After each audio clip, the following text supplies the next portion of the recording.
Welcome to the 700 Club. Let's go over to the CBN newsroom for today's top stories. Gordon, fast-moving fires in Colorado have forced thousands to evacuate their homes, and firefighters are concerned about severe injuries and possibly deaths. Weather was a major factor in sparking the fire. Some of the blazes may have started by downed power lines. CBN Senior National Affairs correspondent Heather Sells has our report. The fires have already consumed 1,600 acres in Boulder County, and the governor says the fact that the flames are so close to homes and businesses makes the situation perilous. 1,600 acres near a population center can be, and is, in this case, absolutely devastating. The culprit, dry conditions and strong winds, up to 110 miles an hour. Already, close to 600 homes have burned, along with a shopping center. Gusts of 110 miles an hour can and have moved this fire down a football field in a matter of seconds. The fire started Thursday morning, forcing authorities to evacuate tens of thousands of residents in two towns northwest of Denver. One insurance agent has already started receiving calls from those who lost their homes. I took my first call from somebody who lost their home just a little bit ago. It's just something you don't plan on. It's just devastating to see this. And this time of year, you just never imagine having this happen in December. Social media posts show flames racing up hillsides. The governor has declared a state of emergency to allow the state to receive federal disaster funds. So far, only a few injuries are reported, but the Boulder County Sheriff says the severity of the fires may lead to more serious injuries or deaths. I'd like to emphasize that due to the magnitude of this fire, the intensity of this fire, and its presence in such a heavily populated area, we would not be surprised if there are injuries or fatalities. The blazes extend a trend the West has watched for years. More drought and more heat that have led to a spike in fires. This fall and winter, Colorado has experienced extremely dry and mild conditions, setting the stage for sparks to fly. For now, authorities and residents are watching the wind.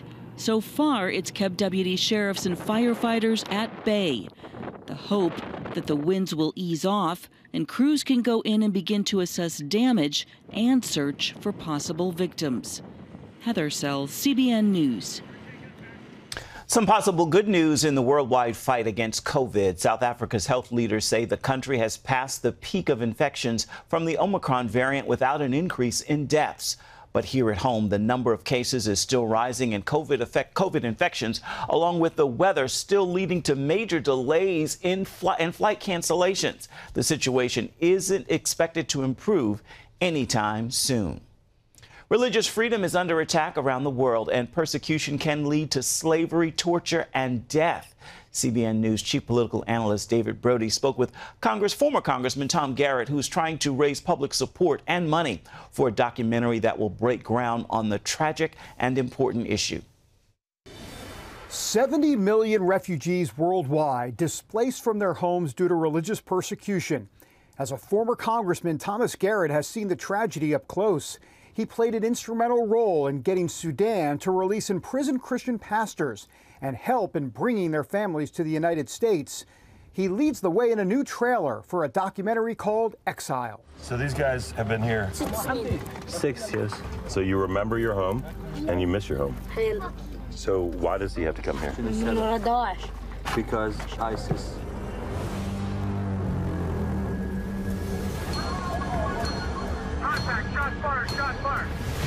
We're going to move out of here and try not to set any bombs off and remember what we've seen so that the world doesn't forget.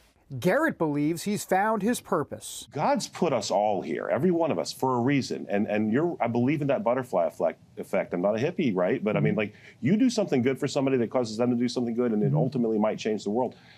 And so Matt comes to me and says, will you do exileseries.com? Will you do this project? And I'm like, what? Seriously.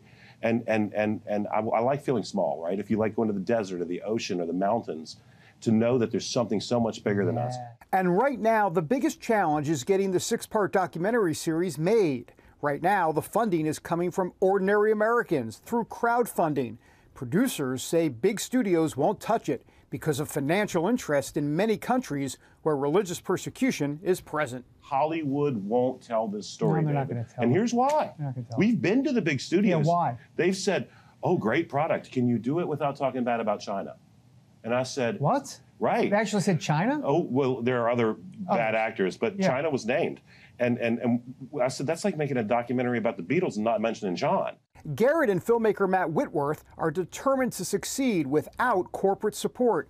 And time is of the essence. More than 340 million Christians live under high levels of persecution, as well as Muslims, Jews, and many other faiths. My duty as a Christian is to help Jews, to help Muslims, to help Yazidis, to help Sikhs, to help Hindus, to help human beings. That's what Jesus would have wanted us to do. They've got Jesus on their side. Now they need money too.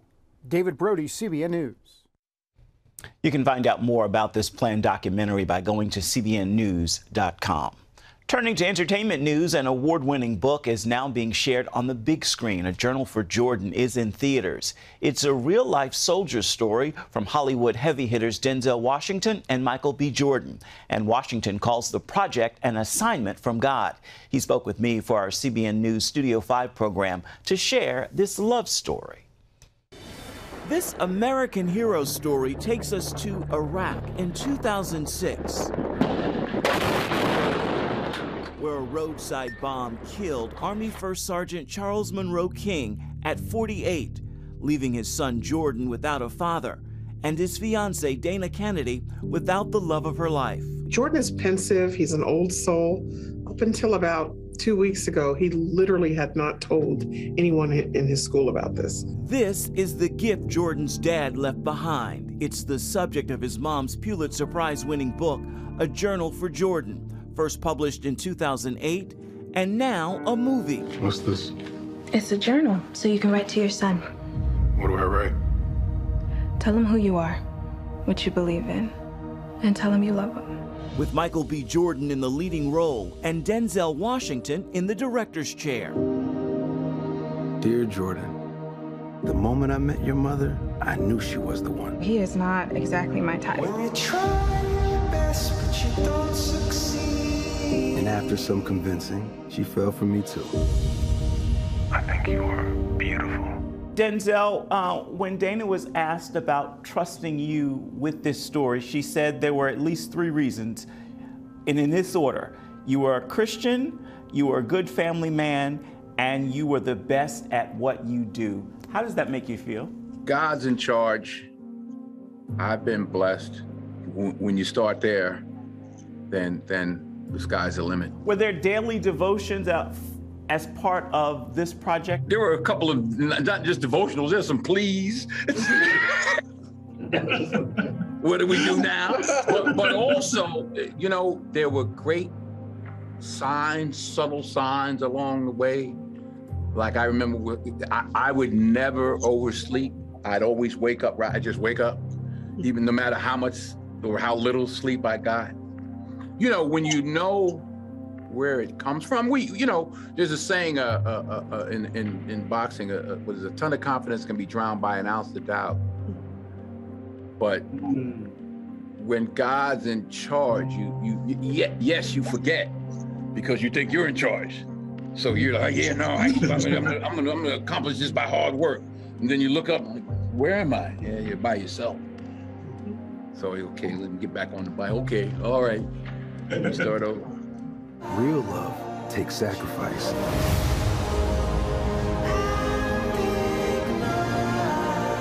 We can make this work.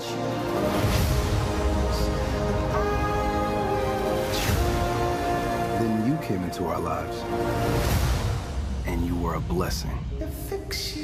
Dana, what inspired you to have your fiance, your son's father, keep a journal? I think you even describe it like he's writing in a journal while he's watching men die. I was pregnant with Jordan and in a gift shop, picking a gift for a friend, and I saw journals, and I thought, you know, what if something happens to him over there and he never has a chance to meet our son?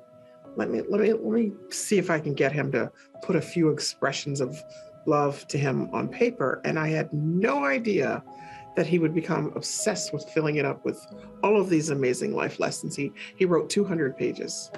And he wrote to him about the power of prayer, about finding his wife, about how to treat a woman on a date, about sacrifice, everything. And when I received that journal, I fell in love with him at a deeper level. Denzel, what about this story drew you to it, to stick it out so long? I mean, because it's been years and years in the making. What?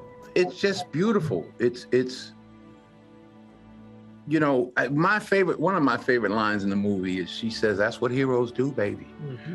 You know, when the boy says, "Well, did he have to die to do it?" Well, that's what heroes. I mean, you know, in this time that we live in with so much division and hatred and pettiness, and you know, here's a real love story with a real hero that really loves his woman and really loves his son, and makes the ultimate sacrifice for his country. And I just wanted to be a part of that. I not only respected it and admired it, but to be given the opportunity to share that story with the world is an honor and a privilege. And obviously, it was an assignment from God and for me. How come you barely ever talk about him? I think about him all the time. Always be courageous in everything you do, but never be afraid to cry.